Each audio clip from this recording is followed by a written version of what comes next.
Hello, thanks for being here. As you know, many of the world's largest food firms are getting bigger. These are some of the world's largest firms that focus on processing in meat, dairy, seafood, and livestock feed, with the size of the squares proportional to sales. A few examples include the Switzerland headquartered firm Nestle, a dairy processor, Tyson, the American meat processor, and JBS, a Brazilian meat processor. The boundaries between these industries are becoming blurrier as they are shifting to alternatives to their products as an umbrella for further expansion. For example, the American firm Cargill has long been involved in both meat processing and animal feed processing. Many of these firms, including seafood processors, are now investing in emerging categories that are given the shorthand of protein. And these trends are contributing to making food more expensive and less accessible for many people.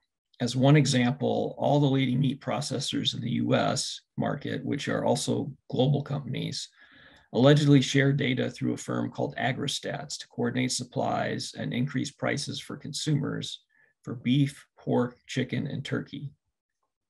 So for the next few minutes, I'll describe trends of the convergence of what were previously separate industries under the broader umbrella of protein, and I'll discuss their implications for food security. So this emphasis or overemphasis on protein is really interesting because it's very reductionist. Livestock, for example, have many functions, not just food, but traction, wool or other fibers, leather, fertilizer, and so on.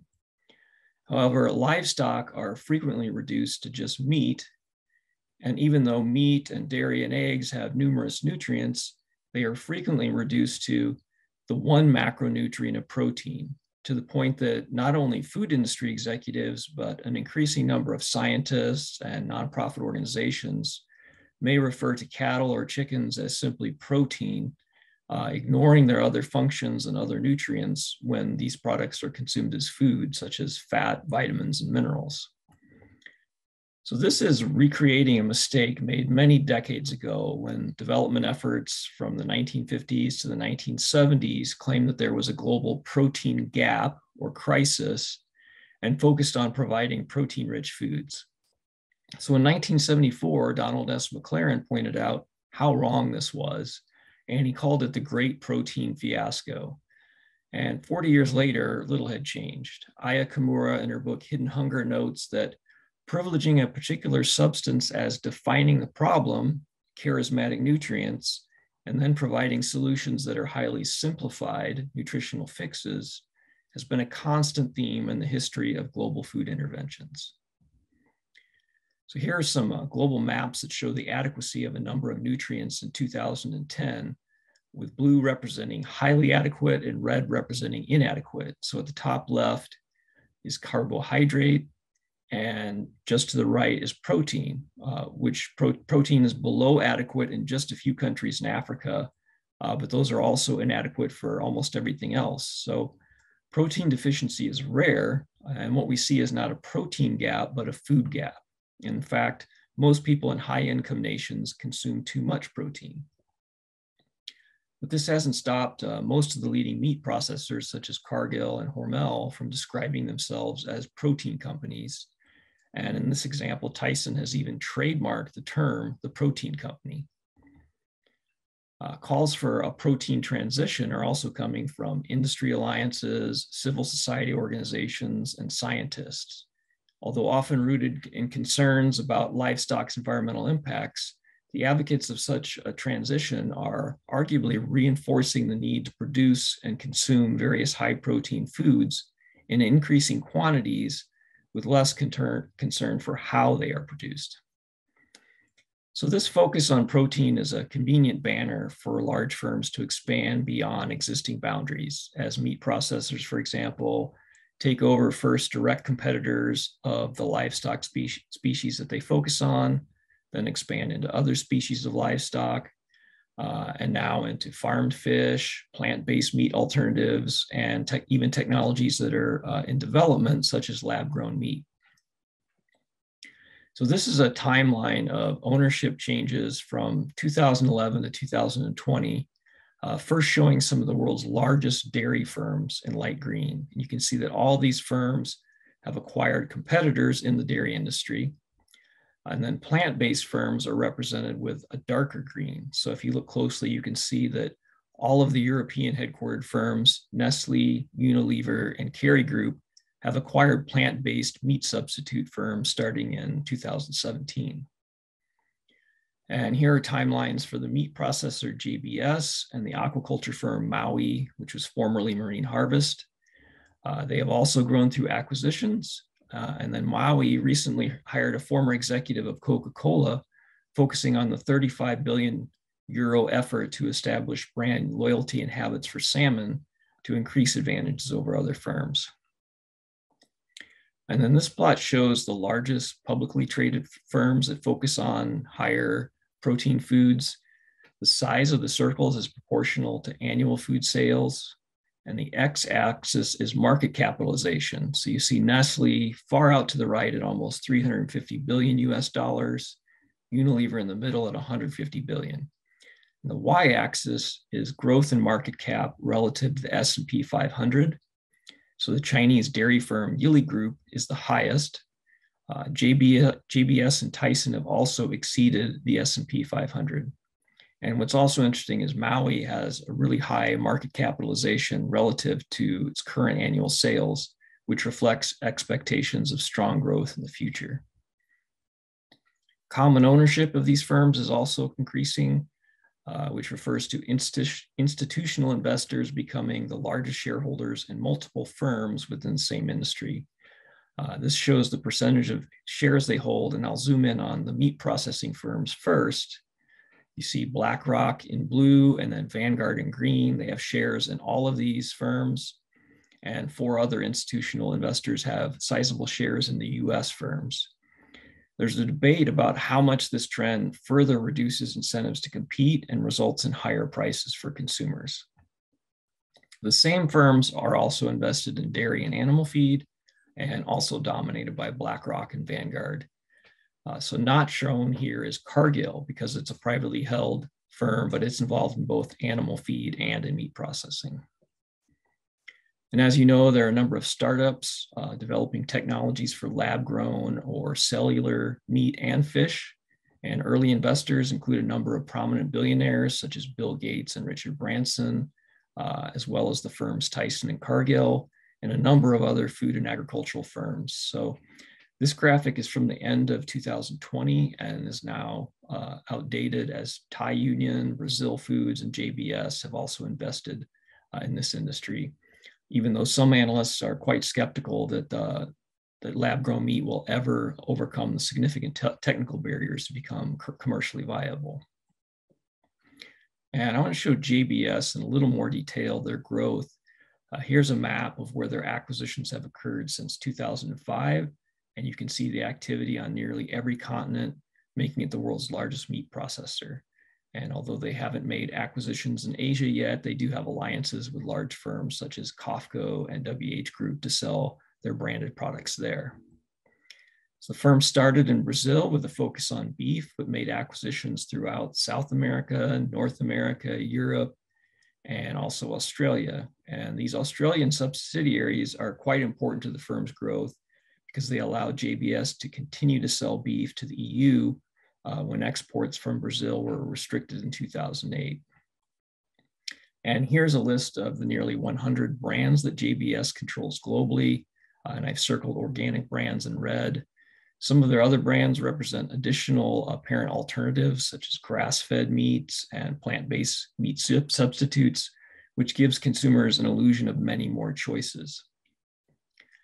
So where did JBS obtain the money for all of these acquisitions? What we knew was that the Brazilian government implemented a national champion strategy in the 1990s and then invested in some of its largest firms, particularly in the meat sector, due to its world-leading position in exports. So 2 government-owned banks controlled about 25% of JBS by 2017. But what we didn't know until the government wiretap investigations into allegations of tainted beef was that bribes contribute to these deals.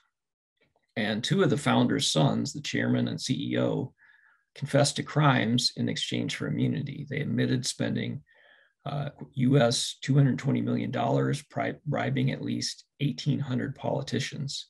And this is in addition to legally spending more on campaign contributions than any other firm, even though they were partially owned by the Brazilian government.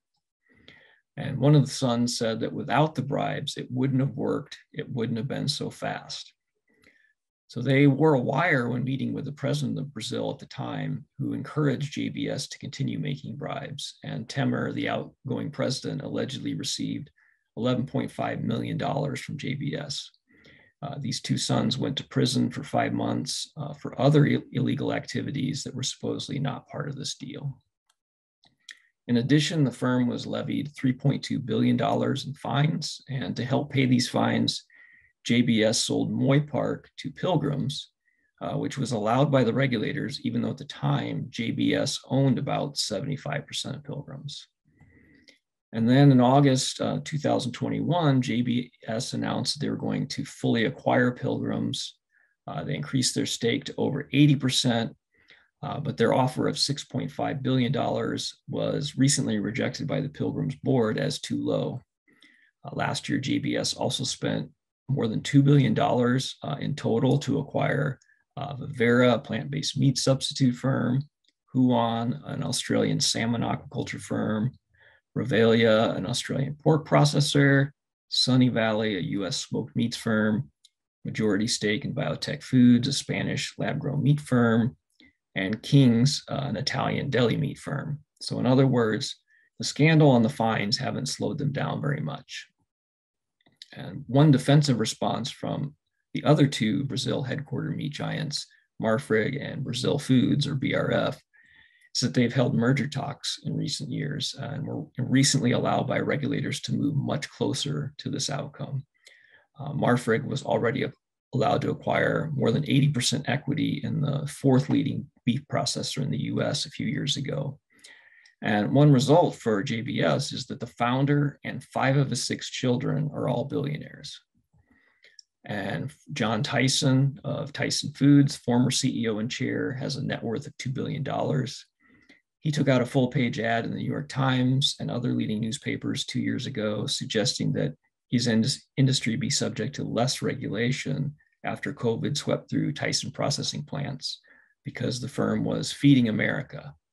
But he received a lot of criticism as a result because at that time, the firm was reporting record meat exports to China.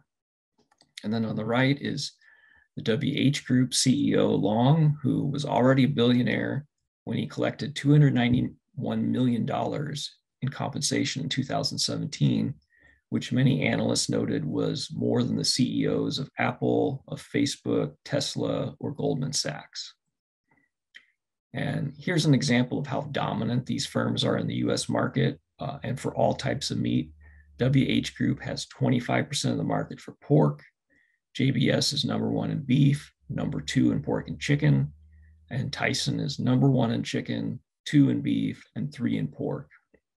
At the bottom of the screen is the market share that was held by the top 4 firms in 1976 for comparison.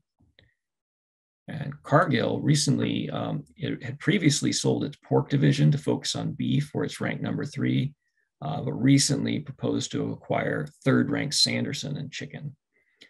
Institutional economists suggest that when 4 firms control 40% or more of a market, it's much more conducive for price signaling. One firm can simply signal an intention to raise prices, and the others will benefit from following suit. And as I mentioned earlier, these firms went beyond price signaling and allegedly shared extensive data to coordinate price increases. Last year, the President of the United States noted these allegations, which have already resulted in hundreds of millions of dollars in fines and settlements and class action lawsuits.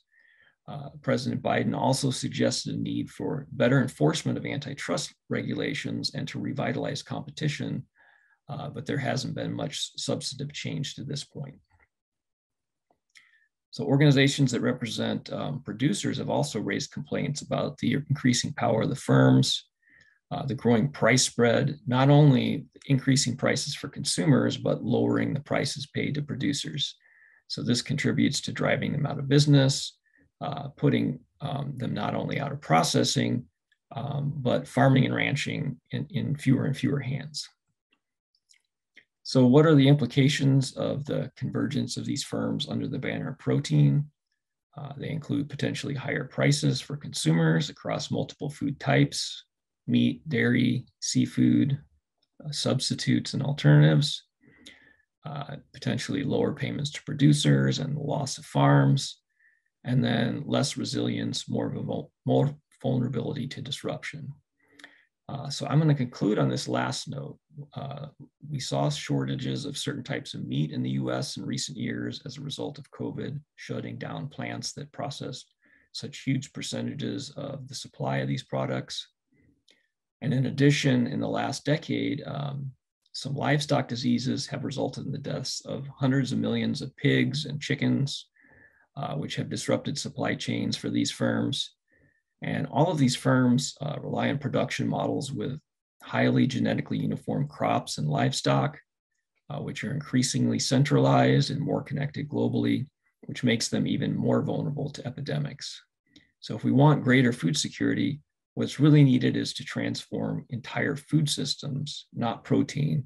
And that means breaking up the monopolies and promoting more diversity in food producers and what we eat. Thank you.